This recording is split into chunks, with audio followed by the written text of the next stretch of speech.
when I'm calling the bishop, telling him I don't have transport, he would literally insult me. Now you can imagine somebody has walked over 40 kilometers, tired, and you have to walk again from town, Nairobi city center to Umoja. I was dead from waist to my feet. I was completely paralyzed, and that pastor was dead. The pastor has printed posters about me. This man is a womanizer. This man is a drunkard. A pastor has printed these posters. Then the pastor told him, I'm going to connect you to one rich guy who works in a TV station. And the pastor connected the lady with this rich man. Your fiancé? Yeah, the same pastor called the lady, told the lady, you want to be married to a useless man, a man that has no vision.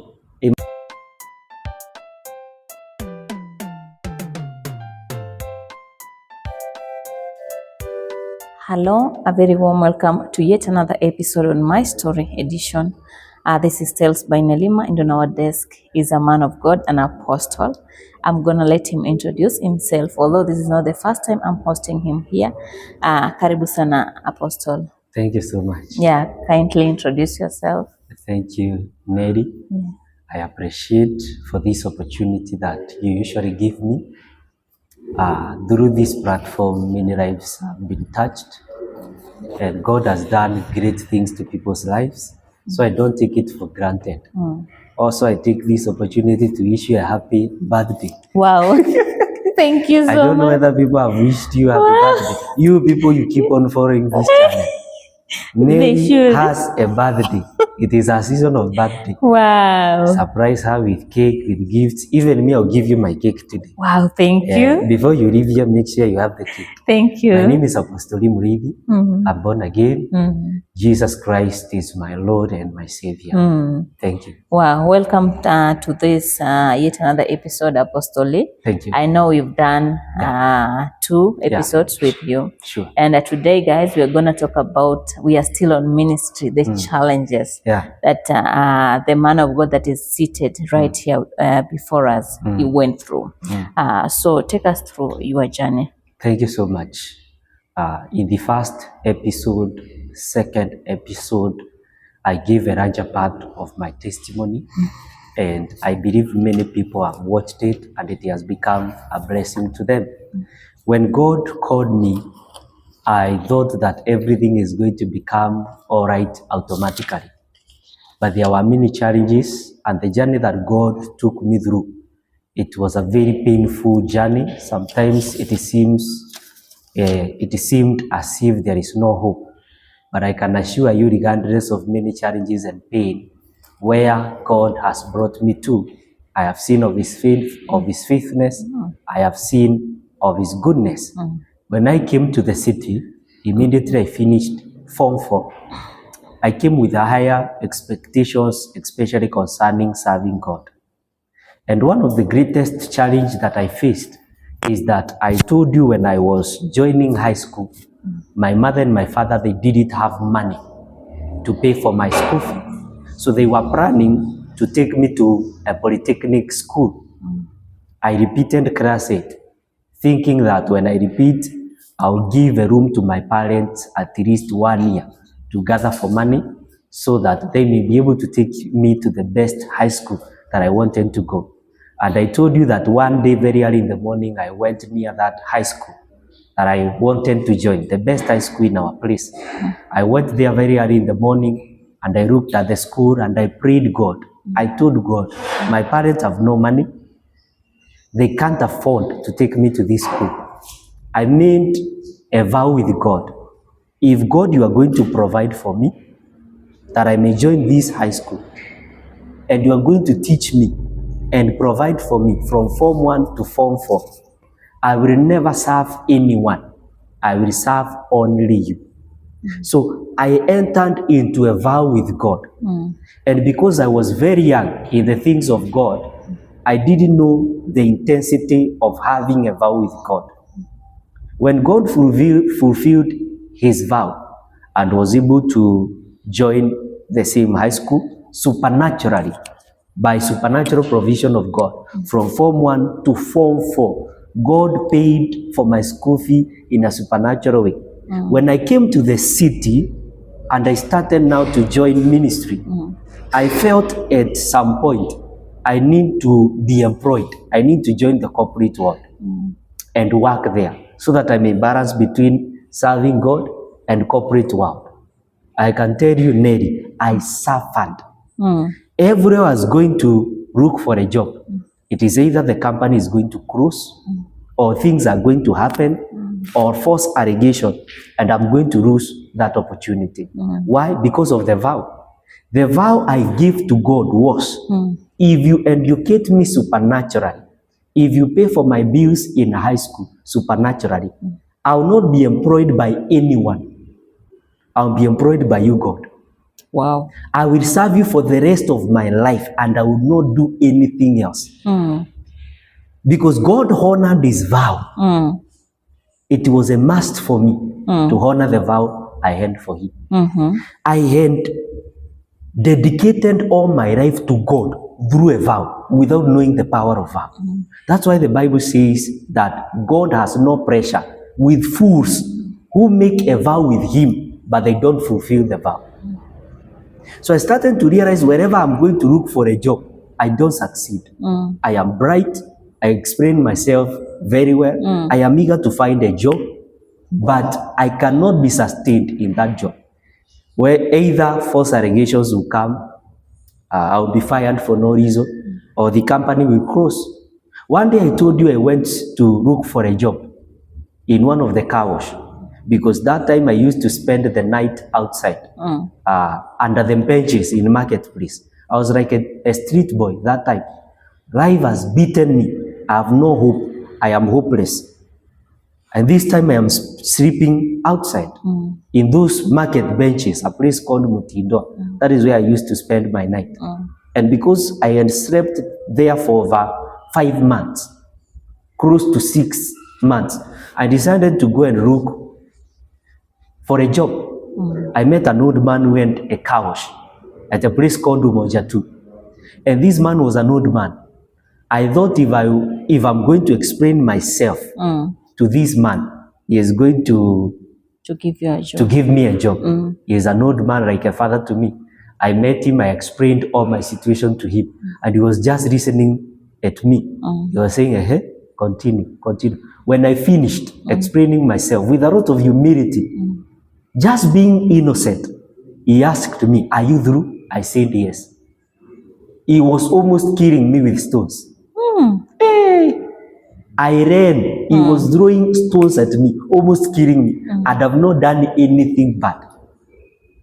God was guarding the vow that I had made with him when I was joining high school. Later on, I came to realize that when I was born, there were many complications and challenges in my mother's womb. And my father made a prayer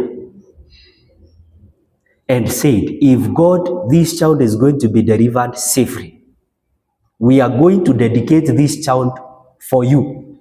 We are going to give this child as a sacrifice to your altar. Like Samuel, the way he was dedicated by Hannah. And he will serve you for the rest of his life, forever and ever.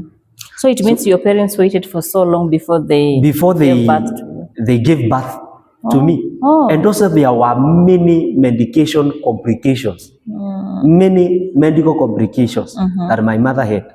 They waited for how long? I don't know for how long they waited, but my father narrated to me later that there were a lot of complications, health complications, for me to be born. They waited for a long time. I heard my father saying that I was carried in the womb, I think 12 months, like 1 year. Yeah, without being born. More than 9 months. Huh? My father gave a vow. If this child is going to be born, we are going to give him as a sacrifice to the altar. To the altar. So I was given to the altar as a sacrifice, that I may serve God forever. So I didn't know when I was growing, there was a vow that was made by my father that my life is fully dedicated for God. Then on the way, I made another vow without having a knowledge that there was another vow. So I was bound by 2 vows. In the first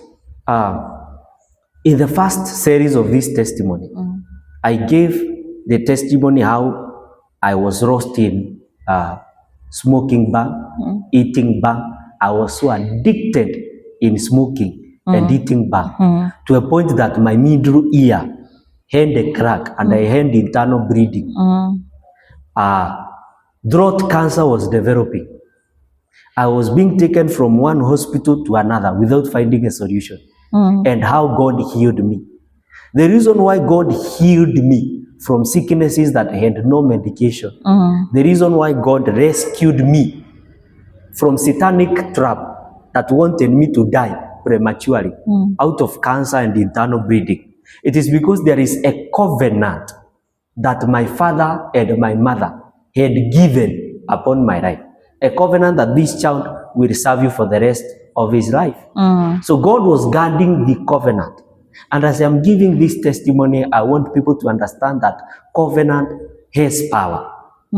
When you raise a covenant to God, when you have a covenant or a vow with God, God will protect that vow. He will guard that vow. He will guard that covenant. If my father and my father dedicated me, they made a vow that this child will serve you for the rest of his life. It means that nothing could have killed me prematurely because God has to guard the vow. So what made me to suffer a lot in the city? It is the vow that I had made with God that I will serve him only for the rest of my life. It is the covenant my mother and my father had with God when I was very young that I will serve God for the rest of my life. So I found myself that I cannot be able to succeed in marketplace. The only thing that is remaining for me, it is to serve God. When I was serving God, a lot of rejection came to me. I was so much rejected. Wherever I was going to serve in a certain place, whether it is in a church, I was finding within a short period of time, there are false allegations that are coming. The pastors in that church were becoming envious of me. They were starting to fight me because I was serving God with all my heart. Me, when I decided it's time to serve God, I serve God fully with all my heart. But I faced a lot of rejection. A lot of rejection. Again, many pastors misused me. I was seriously misused. I remember there is a time I used to preach in town. That time I was preaching in town, I used to walk from Umoja to Nairobi City Center on foot. Read morning devotion, preach lunch hour service, and preach in the evening. And I have to go back on foot. People are giving... And you were preaching in a church? Yeah, I was preaching in town. There was a pastor who had a church. No, there is a pastor who had a church. So he had received me. He was mentoring me.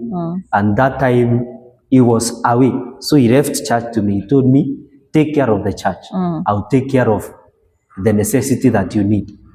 When I'm calling the bishop, telling him I don't have transport, he would literally insult me. But because of the love I have for God, I have to walk and be there. I am preaching, people are being encouraged. People are being delivered. People are finding hope. Yet I have to go back empty-handed, hungry. But I want you to understand, this was the process of making that God was taking me through. Anyone that God has called, anyone that God has anointed, there is a price for that anointing. Any genuine man of God. A genuine man of God does not just sleep and wake up and he is known within one night. He does not just sleep and wake up and everything is working. No. He does not just sleep and wake up and the church is full and he's traveling from one nation to another. Unless you are using a shortcut. Anyone that God is using mightily, if they tell you the testimony, you are going to shed tears. Again, in another season, God blessed me. The church that I served in, they decided to open a church for me, a branch for me. And I remember people contributed their money that I may open a church because people loved me in that church. I had a lot of favor in that ministry. I used to play piano there. I used to be youth pastor there. I used to interpret for pastors. Sometimes I used to preach. So people loved me so much because since I was young, I used to relate with people very well until today. I used to relate to people very well, give people my time, listen to them. So when people heard that Bishop want to open a branch for me, people volunteered. They supported. Support you. They gave the land for free. Others contributed millions for the church to be built. So a church was built for me. A very nice church with stones, not with mabatis, with stones. Everything was in order, offices, kitchen, Sunday school hall, and everything. So I was released and I was sent there to begin a church. I started from zero. God gave me favor. Within 1 year, as I was celebrating 1 year anniversary, the church was already full. So I was doing anniversary and contribution at the same time that we may expand the church because already we are full. Immediately after we have done anniversary, the bishop called me. He transferred me from the city to the village. The same bishop who sent you to that place? No, now this is another bishop. Not the bishop that I used to preach in his church and I was working on foot. No. Now another bishop now. Because I left that ministry and I joined another ministry. Now this is another ministry that I have joined. But he's the one who He's the one who received me. Yeah. He's the one who opened this branch. Yeah. So after the branch has grown, everything is in order. I want even to expand it. He wrote a letter of transfer immediately. I was transferred back to the village, deep to the village. Village? Yeah. I was given those churches in the villages. Where you were born or just? On the sides of where I was born from. Okay. Near where I was born from. I'm telling you, I suffered. Because when I went there, where I've been transferred, people there didn't know that there is somebody that has been transferred there. So they were shocked. Who sent you? We have not been told that you are coming. They confirmed with the bishop. Have you sent Pastor Lee to come to this location? And the bishop said, leave that dog. I've sent that dog to die there. Okay. We don't need him here in Nairobi. We just want him to die there. And immediately I was given transfer. The church was given to an elder who used to contribute a lot of money, who used to support the ministry so much. He was told, now the church is full of people. Continue with the church. So I suffered in the village. I suffered. And even in the village, people in that region, people who are in that region managing those churches in that region, the bishops, the regional bishops in that region. One time they wanted to kill me. One time they poisoned my tea. They wanted to kill me. Yeah, bishops. Region. They wanted to kill me. So I faced a lot of rejection as God was molding me. I was bitter with church. I was bitter with the things of God. So when I saw these people want to kill me, I left that ministry as well. I decided I'm going to stay at home. When I was staying at home, another bishop called me in a different region. Who knew me from this region where I've been rejected, where people wanted to kill me. That bishop told me, Pastor Lee, I know of your potential. I know you have a great destiny. Come and work with me. That time now I've come back to Nairobi, but he's calling me back. Back in Embu. Close to the region where I used to serve in, where people wanted to kill me in. But it is a different region, but within the same county.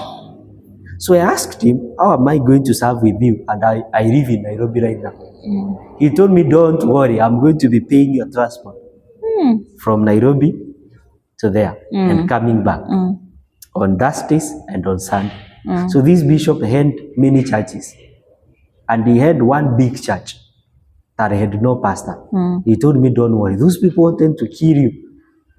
But I see you have a great potential. I have seen of I have seen your heart for God, so I'll take care of you, that your ministry may rise. I saw there is hope here. So every Sunday I was living in Nairobi, 3 a.m. in the morning, at night, starting the journey, going all the way to Embu. And not in Embu town, like 40 kilometers from Embu town, far away, still in the villages. I started to preach in that church. They were providing me for a transport to go and come back. But within 3 months, the third month, they didn't give me transport or anything. The rejection started again. I had favor with people, and Bishop felt so threatened. Is it this man want to steal the church from me? So this Sunday I went to preach, as usual. After finishing, people gave. I was not given any single transport. In my pocket, I had 5 shillings. In my pocket, I had 5 shillings. I have to go back to Nairobi. My phone does not have a credit. I'm even blacklisted. What? People that I'm sending, please call me, are not calling me. The journey that I have to take to come to Embu town, where I can access cars to come to Nairobi, I have to walk like 40 kilometers. Where? Like 40 kilometers. It is like from here going to past Vika. It is like going to Juja, past Juja on foot. So I wondered, what am I going to do? I started my journey now to walk. At least that I may reach Embu town. Embu town, I know people who sell mira. You know, in our home we do large-scale farming of mira. Yeah. Though my father, because he is a bishop, he does not plant mira. So many people that I know, my friends at home, they take mira from Embu town to Nairobi. So I knew if I'm going to go to Embu town, I'm going to speak to one of them, and they are going to drive me from Embu town to Nairobi, and I'm going to spend the night in my house in Nairobi. I started my journey of walking. I walked. I became so tired. I felt as if I don't have saliva anymore. I bought sweets for 10 shillings. I sat where there was a napier grass besides the road. I started to take my sweets, at least to have saliva. It started to rain.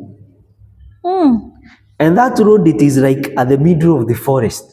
You cannot say now because it is raining, I'm going to stand nearby shops. There is nowhere you can stand. There is no home that you can enter. It is like at the middle of the forest, going up to Embu town. So I saw a lorry, those lorries that carries garbage. And I decided to jump on that lorry. At least it is going to drop me near Embu town. The driver drove the lorry like 2 kilometers. It diverted opposite direction. So I had to a right. It is still raining. My clothes are full of water. I am so exhausted. I left the church 3 p.m.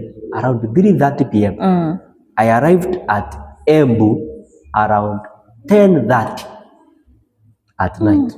10:30 p.m. Yeah, 10:30 p.m. walking non-stop.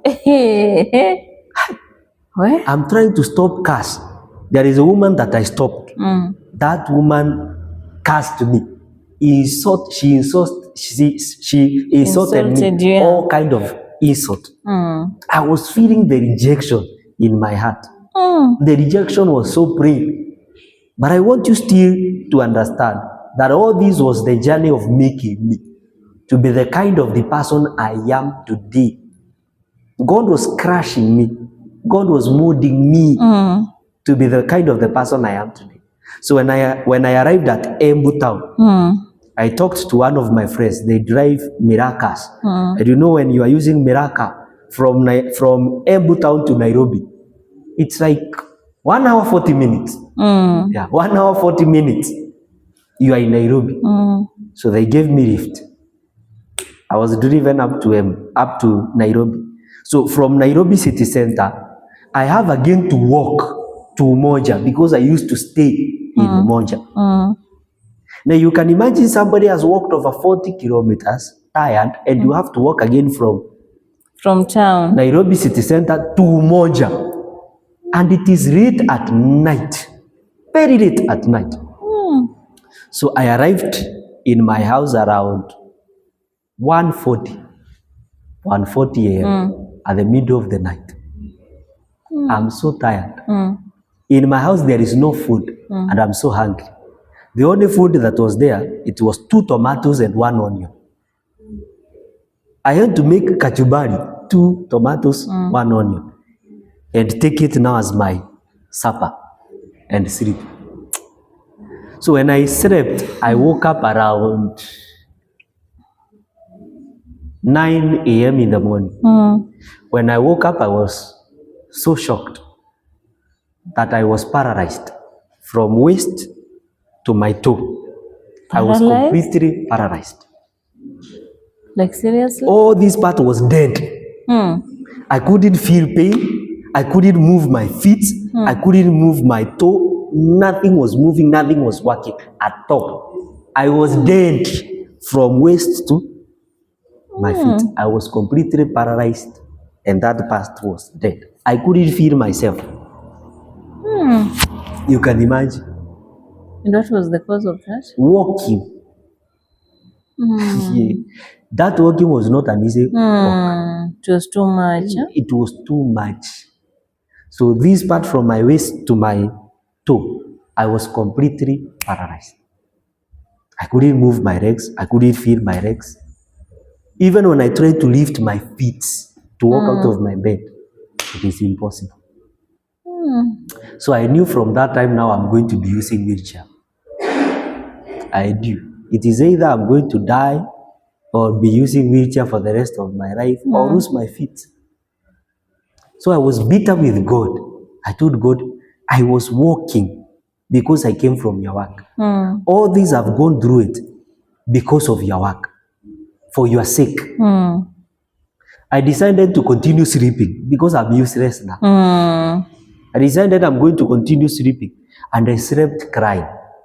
So I slept around 9 something. I saw a vision. In a vision, I saw an angel coming with 2 feet.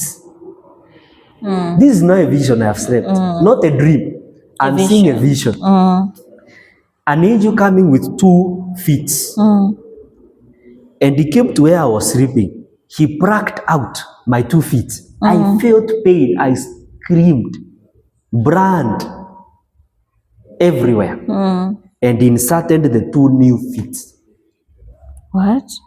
So I didn't know that I slept from 9:30 a.m. in the morning up to 5 in the evening. On an empty stomach, paralyzed. Lost in a vision. I was lost in a vision. I couldn't feel myself. I'm lost in a vision. I am asleep completely. So I woke up at 5. I looked at the watch. It's 5 p.m. in the evening. And I wondered, you mean I have slept the whole day?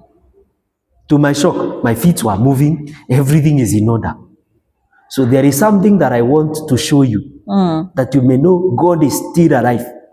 God is still in the business of restoring his people. God is still a healer. That is the faith I have until today. So I'm taking you back to the first series we had about my testimony. I told you when I was young, jiggers had invaded me seriously. Jiggers had invaded me seriously. So my feet had black spots. A lot of black spots because of jiggers. Even the shape of my feet had changed. My nails, my feet nails, all of them were out. So I have grown without nail feet. All of them, I lost them because of jiggers. So even when I was a grown-up man, I didn't have nails, not even one. Yeah, on my feet. I had a lot of black spots that were left. But when I woke up, The first thing I saw, it is nails on my 2 feet. I was shocked. I tried to find the black spot. You didn't I find couldn't them. trace not even one. If I remove my shoe right now, you see my feet, you are going to be shocked. I don't even like using open shoe. Everybody laughs at me. They say my feet are like overready. Very white. Very clean nails. If I remove my shoe, you are going to wonder if it is still my feet. You can't find not even one spot until today. Wow. That date is the day I knew God can restore. It is the day I knew God is a healer. It is the time I knew my life, it is in the business of God. I developed very high hope in God. My faith in God rose. Until today, when I lose hope in God, because sometimes we lose hope in God. Sometimes when I lose hope in God, I look at my feet and I say, even if I am doubting God, this is one of the proof that He has arrived. The same God who healed me from throat cancer, He healed me from internal bleeding, He has given me new feet. I have new feet today. I'm not ashamed even to wear open shoe. It can only be God. So the challenge remained that when you try to employ me, it is either the company is going to close down, or number two, You're going to be fired. I'm going to be fired for no reason or false allegation. So I suffered so much serving God 24 hours without working, without having job. So people used to mock me. They were saying I'm too lazy. What I know is only the Bible. One time now, my time to marry came. And I found a good lady who loved God. And we started to date. And now, maybe before you move on to marriage, did you find another church where you used to worship, or you? Many churches. In fact, there is another church. The moment I started to serve there, and pastor saw the favor that I had, the way people have accepted me, this bishop came publicly and announced that from today, Pastor Lee is not going to be pastoring this church because he is traveling far away. He has a wedding this Saturday. So he announced my wedding literally before people, and I've not planned anything. I've not told him anything about relationship. Just that I may leave. There is another church that I joined. And the pastor hated me so much. He said that I have done a certain thing. But when he announced that thing, that I've done it, people didn't believe. When he saw people have not believed, he printed papers. These papers had written, this letter was written, how bad I am, the things I've done, and he employed people to put these posters in every area that I was living in. I used to stay in Umoja. So in Umoja, I just woke up and my friends were calling me and they were telling me there is a poster that we have seen somewhere. And this is what it is written. So when they snapped a photo of what is written in those posters, in those electric posts, I started to cry. The pastor has printed posters about me. This man is a womanizer. This man is a drunkard. A pastor has printed those posters, employed people at night to go put those posters around where I live. So that Sunday I couldn't go to church. I was facing rejection of the highest level. To a point that I felt I'm not needed in church and I was not meant to be in church. And all those people, I don't blame them, not even one. Because I came to realize it was the way of God molding me. God was testing me, testing my faith, crushing me, that I may produce the oil. For you to find oil, you have to crush the olive oil. True. Oil is not just found from oil.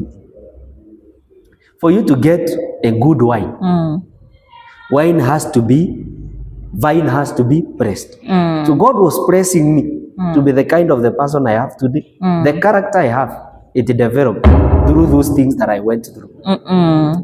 The way I handle people, it was developed from the way I was handled that time. Some of the things that I do today were developed from what I went through that time. So I went through many churches. Now you came to a marriage. So it was my time for me to marry. And now I'm in another church. In fact, I went to over 17 churches.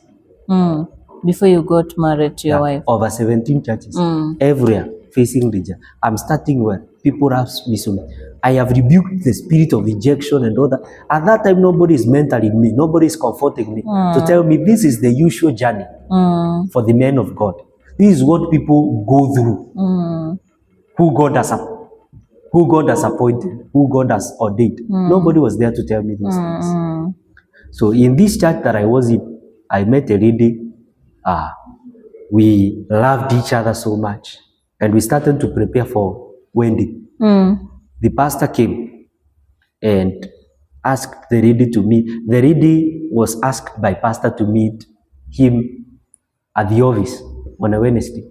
So the lady was told, you want to marry a poor man, a visionless man, a man who does not have a single coin. You want this beauty to go to this kind of man. You want to be married to a useless man, a visionless man, a man that does not work, a man that does not have money. Then the pastor told him, I'm going to connect you to one rich guy who works in a TV station. And the pastor connected the lady with this rich man. Your fiancé? Yeah. My relationship ended. Just like that? I got to another relationship. The same pastor called the lady, told the lady, you want to be married to a useless man, a man that has no vision, a man that does not work, a man that is lazy, without future, without hope. And this is the same pastor that is giving me opportunity to preach. I am washing the church. I am washing his office. I am playing piano. I'm interpreting for him. While he is away, I'm the one who is preaching. But you can see the kind of rejection and battles that I am facing. So this pastor tried to divert this lady from me, but the lady stood firm and said, no, this is the person I love, the way he is. So the pastor waited the day we are going to visit the home where the lady comes from. The day we are going to see her parents. Her parents. The pastor made a call to the parent. I told the parent, the man who wants to marry your girl, I know him very well. He is a thief. Number 2, he is a drunkard. Number 3, he is married and he has a wife in the village and 2 children. This is the same pastor who corrupted your first relationship. Yeah, the first relationship. So, oh my God. When we are arriving at home, where the lady comes from, the rejection I faced, I was chased. And the lady was not even aware? She was not aware. She was crying, literally crying. Later I looked at this lady and I saw the way she has suffered because of me, rejection, everything. I told her, hey, I have to go away. I've caused a lot of pain in your life. At that time, I don't have even money to pay for dowry. Where can I get that money? Even transport, people are contributing for me to get transport to go to our home. So I decided I would never marry again. I decided I'm not going to marry again. And I decided I'm not going to go to church again. It took me time before I went back to church. But I am feeling heaviness in my heart. So you parted ways? Yeah, we parted ways. I'm the one who requested, please leave me. Already the lady is depressed. Right, left, center, mockery. To the parent, pain. To the church. Even her, she left church that time. Oh, she left. She left the church that time. So later after And many, she knew it was the bishop was behind all that. yeah. So later, I joined another church because I couldn't restrain myself without serving God. The burden is becoming too much. The only place I can find joy it is in serving God. I've tried to look for job everywhere. I have applied everywhere. I can't find. Nobody is employing me. Where I'm employed, everything is messed up. So after a long period of time, after many years, and I joined the church again. This time, by God's mercy, I found myself in a good church. It was like God now restoring me. I met a lady. We loved each other. And I told God I don't want to marry. I have no money. Even I was asking the lady, you want to follow a useless man like you? The lady said, yes, I want to follow the useless man like you. I told her I have no money. I have no future. She was giving me transport when I want to go somewhere. I was like a burden to her. Sometimes I'm silent, I'm not opening up to her. That I've not eaten even for 5 days. She was giving me some money. Go and buy food. And I was hurting her because I was a hard man. I was pushing her away. Yes, I love her, but I was pushing her. I was asking her, if you are going to go to your parents, what am I going to give her? What am I going to give to your parents? What am I going to offer? Where can I get the dowry? But I was explaining my vision to her very clearly. And because she used to be where I used to be, in many meetings, preaching, she was seeing God, the manifestation of God. And you see, people that I was preaching to didn't know what I was going through in my life. Nobody knew. I'm preaching well. I'm wearing well. But I can assure you, even to eat was a problem. People thought I have money, but I don't have a single cent. So this lady used to see how God is using me in a mighty way in different meetings where I'm going. People are receiving healing, deliverance, people are receiving salvation. So the lady was in love with the vision that I have. She could see my future. And that lady is my wife until today. Wow. So we organized. How many years now in marriage? Let me finish first. We organized. I'll say that now and I'm congratulating her. Wow. We organized to go and meet her parents. This day, I don't have even a transport. She had to borrow money to give me transport, to go to their home to see their parents. She gave me money when I go there that I may do shopping for her parents. to give her parents. You can imagine the shame, and you're a man. You are not lazy, you try everything, nothing works. So I went, I took the shopping. The father to my wife and the mother, they are born again. They love God so much and very understanding. That is the greatest gift that I received in my life. And I told God, these parents, I'll give them the best life they have ever experienced in their life. If you bless me, these parents will drive any kind of car they will wish. Wow. If you keep me alive, I kept on praying for them. God, keep them alive. That they may live the best life. Through this son they accepted without anything. So the father to my wife said, I see you have a great destiny. You love God. Our daughter has told us you struggle, you are in ministry, what happens in your life, and we have loved you and we have accepted you. So this is what they said. They said, we don't need dowry. We will give you our daughter for free. Wow. We will bless you. Go and be blessed. And you will come back with blessing when you will be blessed. I organized for my parents to come. They came with food produce from home. We sat together, we talked, we celebrated, they prayed for us. Then at the church, we were blessed. We did a very small ceremony. We didn't have money. There is one of my friends, a woman, a friend of us. who used to live in United States of America. She heard that there is a small function we are having for our wedding ceremony. She took care of the entire budget. Oh. She even traveled from US to come here. She was like the one who was in charge of everything that we needed. Everything that we need. She paid our rent few months ahead and everything. So we started the journey. I can't provide. I can't pay house rent. Yet I've been called into different places to preach. Wherever I go to preach, people don't give me not even a single cent. People are blessed.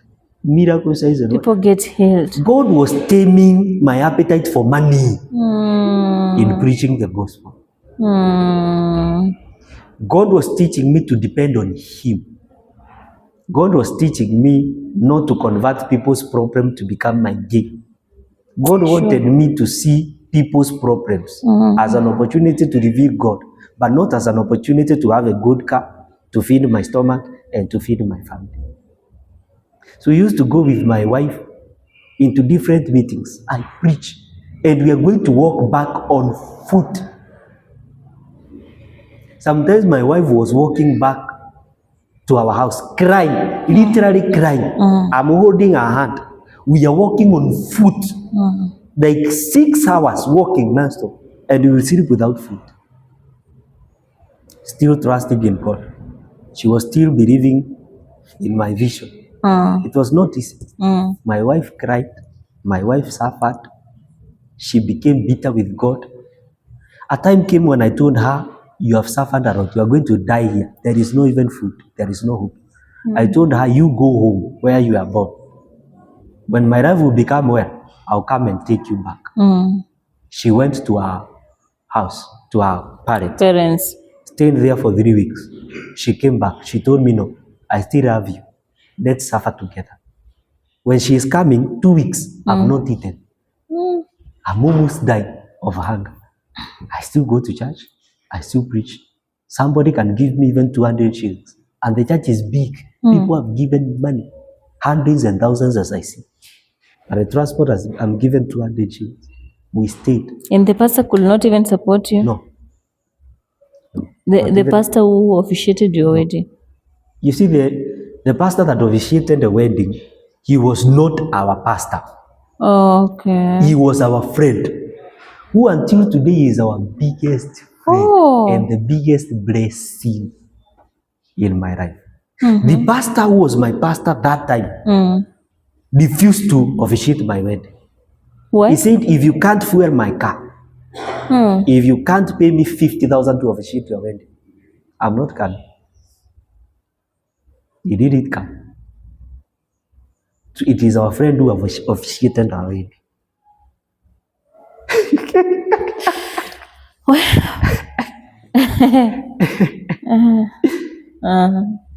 I have suffered. My wife has cried. And now, since I married my wife, she lost her job. Wherever she was trying to find a job, she couldn't find a job.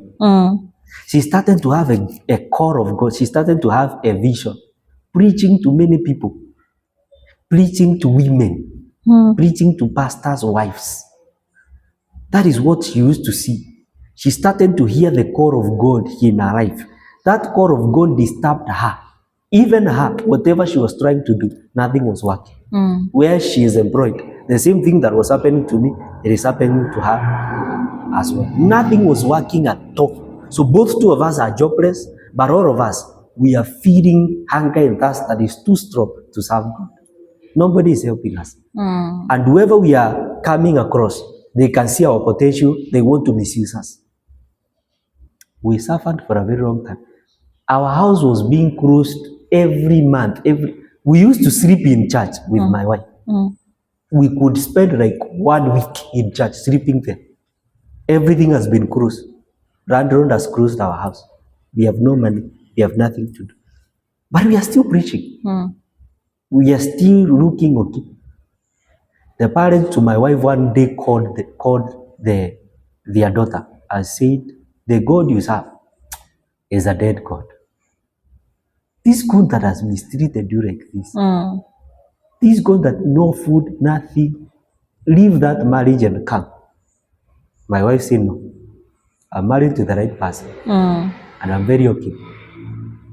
It affected my wife and parents in such a way that the mother to my parents became bitter with God and hated God so The much. mother to your wife. Yeah.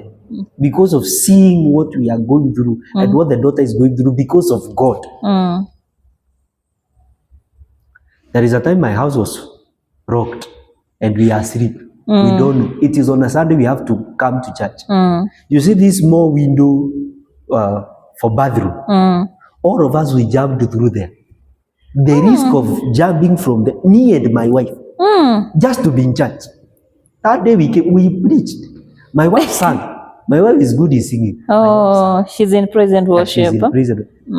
I preached. People are comforted. And now we are wondering, how are we going to go back to our house? It was total mess. People used to mock us. Like 3 years, that time, I can't even afford money to go home. A transport to go home to see my parents. Suffering. So in that period, a politician called me. One of the politicians called me. He said, man of God, I've been connected to you. I want to talk to you.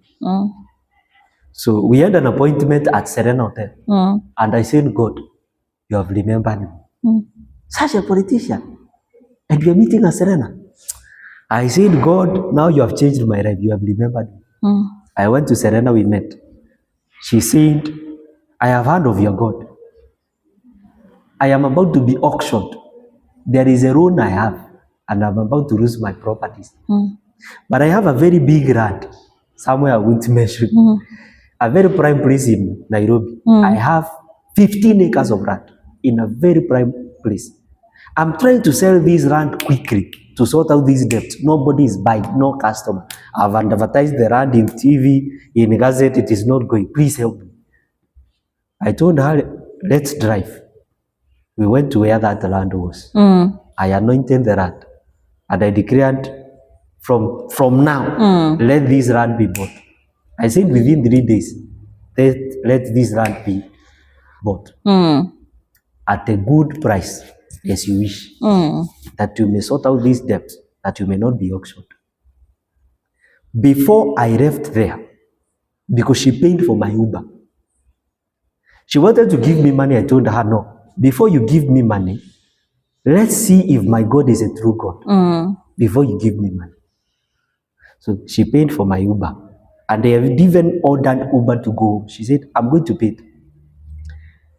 Around Jogoo Road, between town and Donholm, around Jogoo Road, I saw her call. Pastor, there is a customer who has said he want to see that land now. I've even gone back to that. I've even gone back to where the land is. They looked at the land. The man said, I'm interested to buy the land. The following day, they started to process the required document. The third day, the land was bought. Money was paid.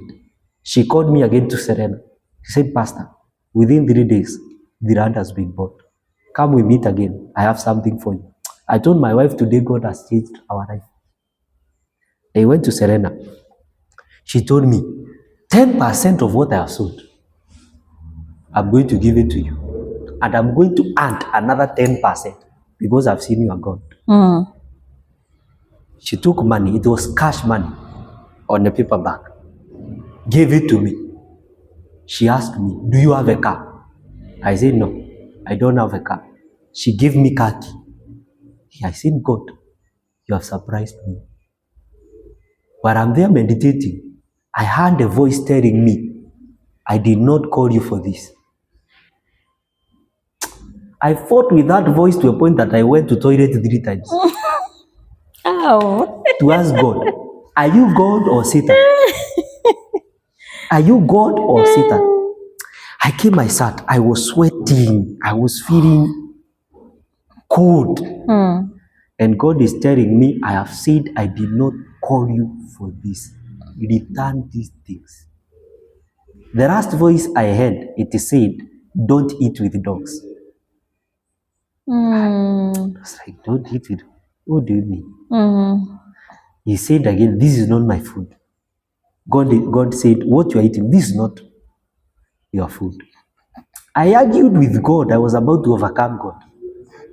Later on, I told the politician, I thank you for your offer, but I felt from God that I shouldn't receive this.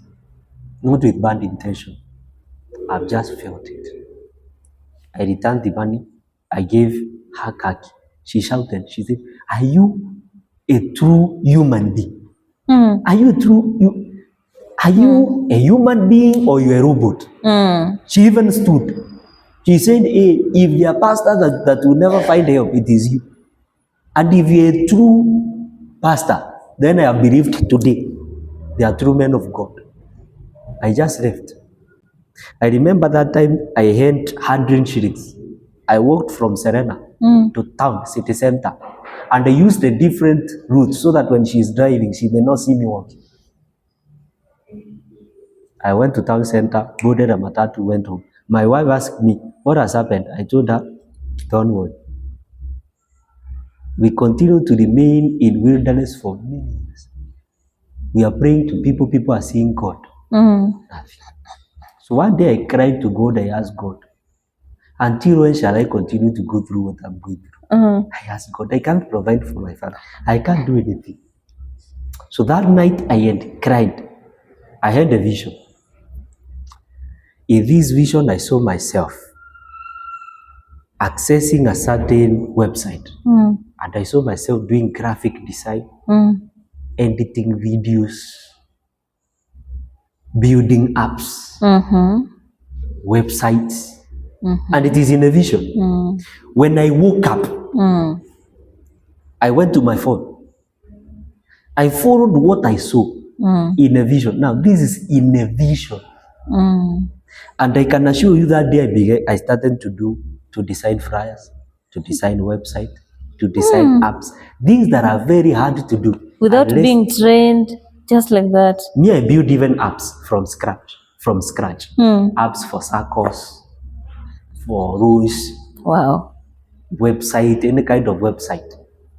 I do anything you want me to do concerning media. That is the work, by the way, I do.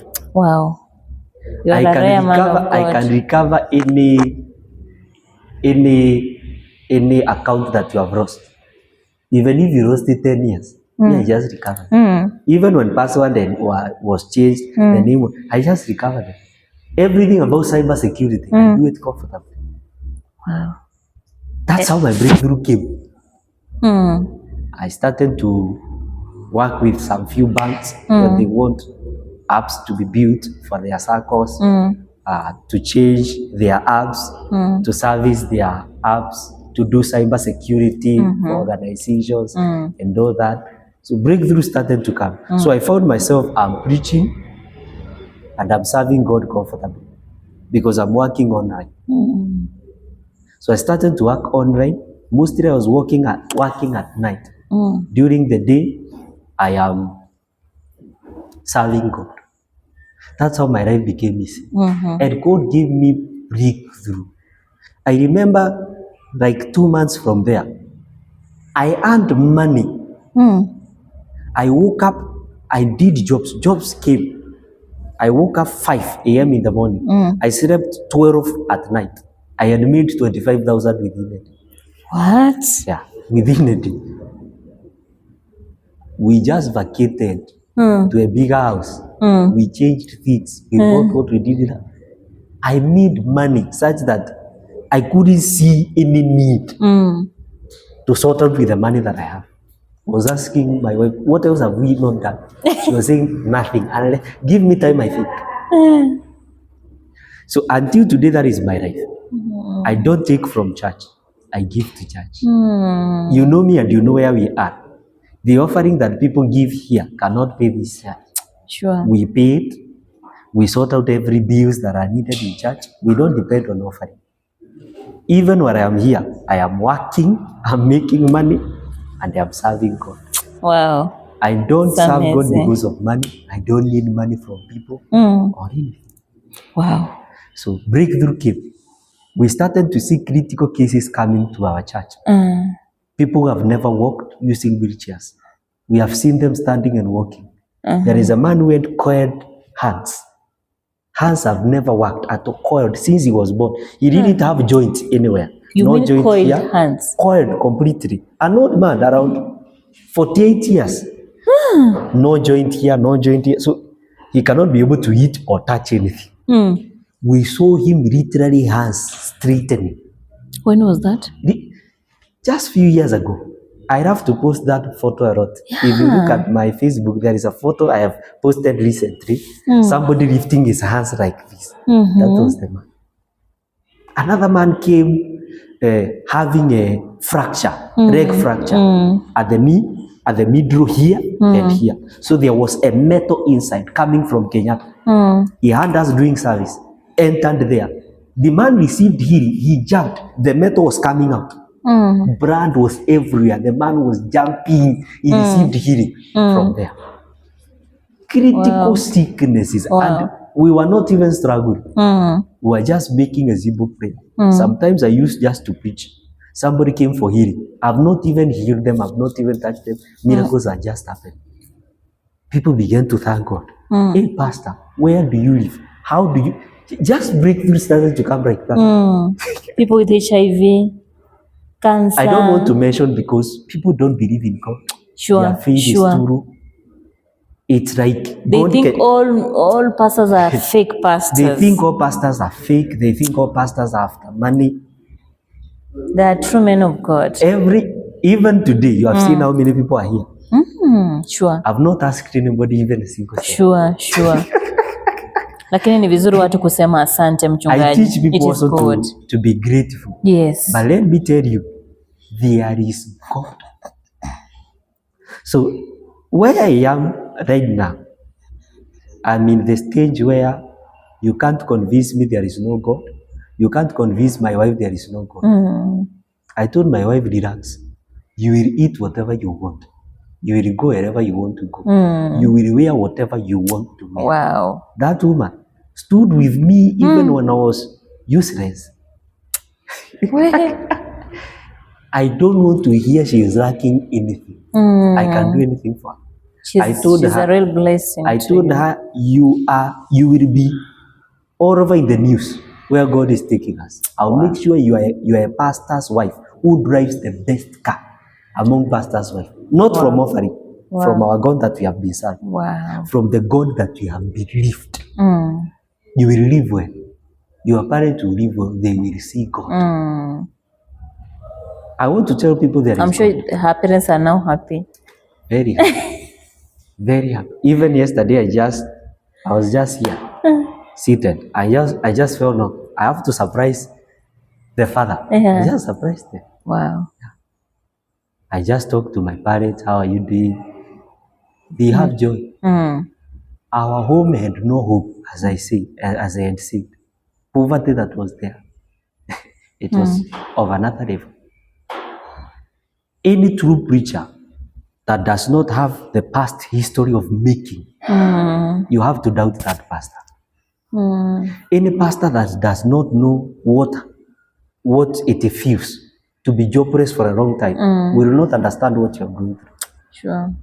Any pastor that does not know how somebody suffers when he is called by God, he will mistreat you. You won't even understand.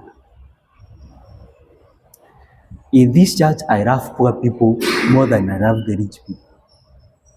In my ministry, I love poor people more than I love the rich people. Because every destiny has to be tested. It has to be tested. Some of these people suffering, they can't give you big offering, they can't support you. These are people that will be supporting you 10 years from now. Sure, because you were once there. Because I was once there. Yeah. The pastors I have here, if I call them here, everybody can talk. They can tell you they know what joy is. I've never mistreated them. I know their pain. I don't even ask them, what don't you have?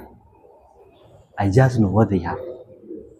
I know their pain. I know their challenge. So I thank my wife. I thank her parent. I thank my parents.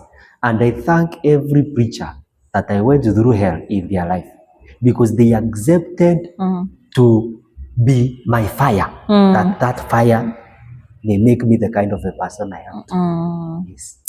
Wow, how many years now in marriage? Now, let us come back to that question. My breakthrough did not come long time ago. 5 years. 5 years. This is the 6th year. Wow. Yeah. How many children? We have one. Wow. You are blessed. I am blessed. Watu wanasema hakuna watumishi wa Mungu wa kweli. For sure, me I can feel the presence of a true man of God. In fact, the first time I met you, I just felt that presence of God in you. And God is really doing wonders. Amen. And maybe you just talked of preaching in Embu at one point. And you also come from Embu. Yeah, I come from Maybe why did you decide to be living in Nairobi and you are preaching in Embu, and that time you were stranded? Why? I thought maybe you could have just gone to your parents' home. The initial vision that God was given me it was in Nairobi. God has spoken to me, I'll bless you in this land. I will use you mightily. So when they transferred me to Embu, and things failed, I had to come back to Embu where my destiny was, because where they were taking me, it is not where God needed me to be. So I had to come back. That's why I had come back to chase still the same destiny that God had spoken concerning me about. Yeah. And we've also seen so many men. Some are born again, wengine ni wa dunia. But I just want you to say something or to advise them. Mtu mnapatana mkiwa chini, just the way we ulipatana na wife yako. Sure. Then mnainuka, all of a sudden men they just change. What happens? Just talk to them. Okay, I am sad with my generation. I'm seriously sad. My heart is in pain. I don't know if our generation will be able to keep marriages where we are heading to, because marriage is merchandised. Already the first thing she is asking you, what do you do? How much is your salary? That is the greatest necessity. They want to see what you earn. They want to know, where do you work? You find that many ladies, they see marriage as an achievement and as a goal. Meaning, the mentality they have is, if I am married to somebody who is rich, then I'm not going to struggle. My family is going to work out of problems. I'm not going to be working now. My husband can take care of me. The question is, that husband that is working in a nice office, being paid good money, what if he finds an accident, sorry to say so, he becomes disabled and unable to work? Will you be able to pay the same house? Will your children change the school? I always tell ladies, never lose your destiny because of marriage. Don't leave your vision because of marriage. And any husband that is encouraging you to leave work because he can provide to you, he want to kill your destiny. Before you are married, you had your own destiny, you had your own goal. It does not mean that goal and vision will die when you will be married by a man who can provide for you. Anything can happen. People do die, and we don't know when we are going to die. You can be sick, sickness that you will never find cure. Your business can face any kind of calamity. You can be auctioned, it can catch fire. The question is, as a woman, will you continue to live in the same house? Will your children continue to go to the same school? When your husband dies, will their family people manipulate you because of the wealth of their son? Those are some of the questions that you need to ask yourself. Number two, I want to tell my generation that any young man at the potential age of marrying, any young man who is young at the potential of marriage, you want him to have properties, a good salary of 80,000 from where? People who have genuine success, they have been tested by God. And one of the areas that God will test you, it is the area of time.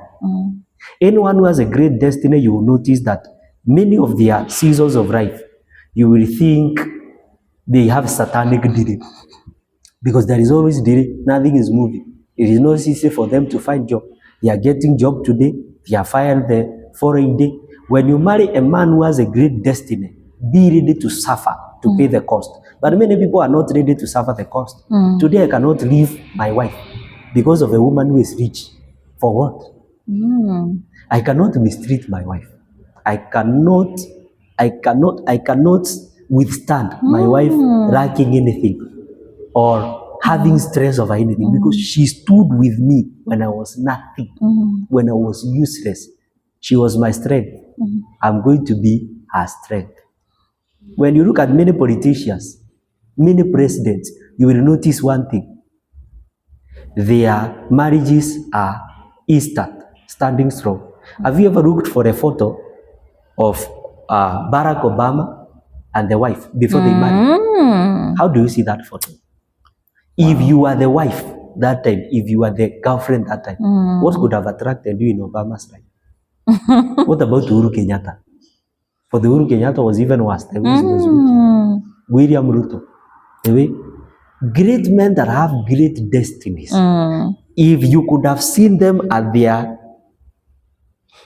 middle age, at their youthful age, during the age of marriage, nothing could have attracted them to you. Nothing. Any man that has a sober vision, a man who can be able to share his vision soberly, a man who is focused. Don't joke with the destiny of that man. Don't joke with the future of that man. Believe in that man. That is the man that will take you to places you have been dreaming of. The car you have been dreaming of. The jobs you have been dreaming of. The finances, it might be with this man. But people want a finished product. They are merchandising the relationship and marriages. That's why a marriage cannot stand, because you were there for things. It is not God who connected you. It is your eyes. It is your vision. It is your desire. And you say, God, you connected me to my husband. Why have we left each other? It is not God who connected you. It is his job. It is his position. It is what he has. It is the kind of car that he drives. Yeah. Or her beauty. Yeah, it is beauty. It is also opposite. Yeah. Because also to men, it is the same. There are men that want to marry a lady who is highly educated. Yeah. They feel a lady who is not educated is not their level. Where can I take this lady? The Bible says that the race is not for the swift. The wealth is not for the wise. But seasons and chances happens to them all. Chances and seasons can happen to anyone at any time. Wow, amazing. Yeah. And now maybe as we wrap up, if someone wants to reach you, unajua hili neno la Mungu lina wapeana neno la maana sana na la muhimu. Maybe someone is out there anataka tu kujua ukweli. Maybe he wants to get born again, he wants to get healed. Just give them the direction, or you can just give them your number. Thank you so much. Here we preach the true gospel of Jesus Christ without compromise. We don't compromise. We preach the truth. We are not after money. We are not after fame. We are after manifesting Jesus. And I want to tell my generation, the true church is still there. True men of God are still there. They might be rare, but they are there. They are there. I made a vow with God. As long as I am alive, our generation will know true men of God are still there. Our generation will know true church is still there. Our generation will know that Jesus is still alive. He is a healer. He can restore. He can deliver. So if you would like to come and be fellowshipping with us, we are located around the Eastern Bypass. We are in Nairobi, Kenya, around the Eastern Bypass. We are between Ruai Bypass and Ruiru Bypass, opposite a famous hotel called Afro Sayari. Just say Afro Sayari. We are opposite Afro Sayari, where there is a two-way tarmac junction. You are going to see a church up written The Voice of God International Ministries Eastras. Just 50 meters from Shell Petrol Station. You can see our church while you are on the Eastern Bypass. Our services are on Tuesday evening, Thursday evening, like today. When we are after we are through here, we are going to go to the service directly. Wow. Then on Friday, I have a special day to meet people one-on-one. We have good time. You can come. We pray together. Bring the lame. Bring the sick. If you don't believe in healing, just bring those who have wheelchairs. if you can be able to bring dead bodies, Jesus is the resurrection. He is still alive. And you are not paying anything. You are coming just for free. Though it is good to give thanksgiving, but to me, you are not giving anything. The number that you can use to reach me with, it is 0705 179 886. 0705 179 886. Thank you for this opportunity. But in case maybe someone wants, maybe if someone comes, you pray for them, they get healed. Yeah. Are they not allowed to? If you want to give thanks, you are free. They are to give allowed. thanks. Yeah, you are allowed to give thanks. Yeah, that what one is I am very saying important. Is, I don't manipulate people. Okay. That I see that God is saying, give 100,000, you may be delivered. That God is saying, sell your land. Or give buy money anointing here. oil. Or but here we don't sell anointing. Have you seen one? No. We don't sell anointing oil. We don't sell handkerchiefs. No. We are not in business. God touches different people from different places. They become a blessing to us. They become a great support. God has a mechanism. Yeah, sure. We are going to continue preaching the truth. And if you find a true preacher in our days, support him 100%.